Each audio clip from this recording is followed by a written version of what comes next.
adalah gembalaku, takkan kekurangan aku.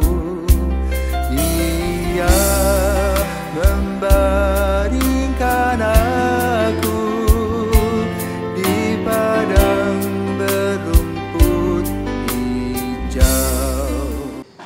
Saudara-saudari yang terkasih di dalam Kristus, selamat pagi. Salam jumpa lagi dalam Sabda Siap Saji, Jumat 14 Juni 2024, hari biasa pekan ke-10.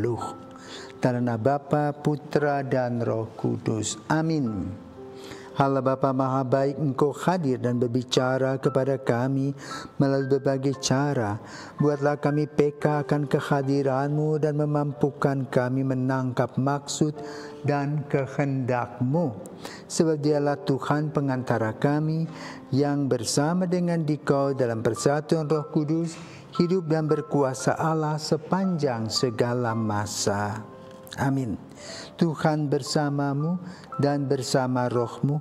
Inilah Injil Yesus Kristus menurut Matius. Dimuliakanlah Tuhan. Dalam khotbah di bukit, Yesus berkata, "Kalian telah mendengar sabda jangan berzina. Tetapi aku berkata kepadamu, barang siapa memandang seorang wanita dengan menginginkannya, dia sudah berbuat zina dalam hatinya. Maka jika matamu yang kanan menyesatkan dikau, cungkilah dan buanglah.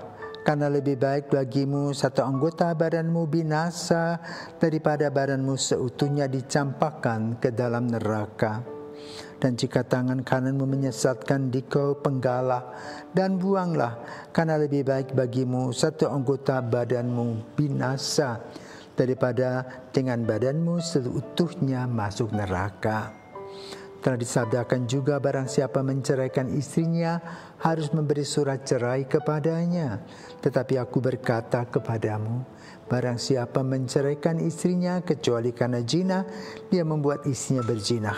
Dan barang siapa kawin dengan wanita yang diceraikan, dia pun berbuat zina. Demikianlah sabda Tuhan. Terpujilah Kristus. Para pisawan, selamat pagi. Nafsu yang Tuhan berikan sebuah gairah untuk hidup. Misalnya contoh, kalau kita mencium sebuah masakan, rasanya kita pingin makan, nafsu makan itu keluar.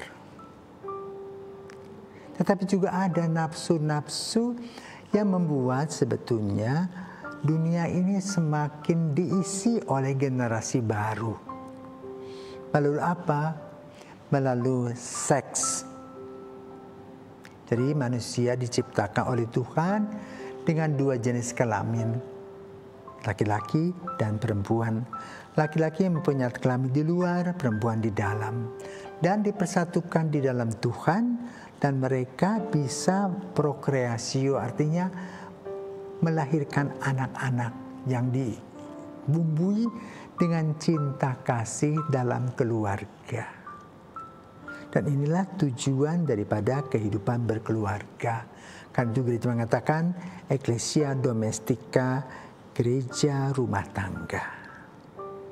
Tapi manusia yang punya nafsu tadi, nafsu ini kadang-kadang tidak bisa dikendalikan. Maka terjadilah hal-hal buruk seperti perselisihan, perselingkuhan, prostitusi, ya, bahkan melahirkan penyakit-penyakit dulu, penyakit GO, sekarang HIV/AIDS. Karena itu urusannya dengan relasi alat kelamin tadi. Maka pada hari ini Yesus menggagaskan, ya, mengajar kita untuk tidak berpikir jahat tentang seksualitas tadi, melainkan berpikir positif bahwa Allah menciptakan alat itu agar manusia boleh bergabung dan berpartisipasi dalam karya cipta Tuhan untuk generasi yang baru. Fotokopi manusia yang baru. Dan itulah yang dilakukan dalam perkawinan. Tetapi Penyelewengan dalam perkawinan itu sering terjadi karena nafsu-nafsu jahat, lust namanya. Cinta birahi. Maka manusia harus mempunyai cinta agape, yaitu cinta secara jasmani dan rohani untuk memuliakan Tuhan. Maka pada hari ini Yesus membahas tentang hal itu, tentang lust tadi, supaya kita tahu bahwa yang paling utama dalam hidup bukan eros, thanatos, dan lust, tetapi agape, di mana kita hidup bersama dalam cinta kasih satu sama lain. Anak-anak yang hidup dalam keluarga yang penuh dengan cinta kasih akan melahirkan anak-anak yang bahagia dan selalu berpikir positif. Karena itu pendidikan seksualitas perlu ditanamkan di rumah supaya anak-anak paham dan mengerti. Dan hati-hati dengan keluarga, jangan sampai ada orang yang menyalahgunakan pendidikan seksualitas ini sehingga anak-anak menjadi kacau balau.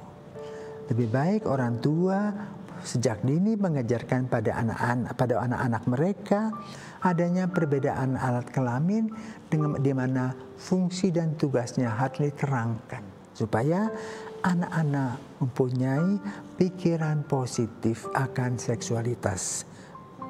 Menjadi agape, bukan eros tetapi juga bukan thanatos tetapi agape, cinta di dalam kasih Tuhan.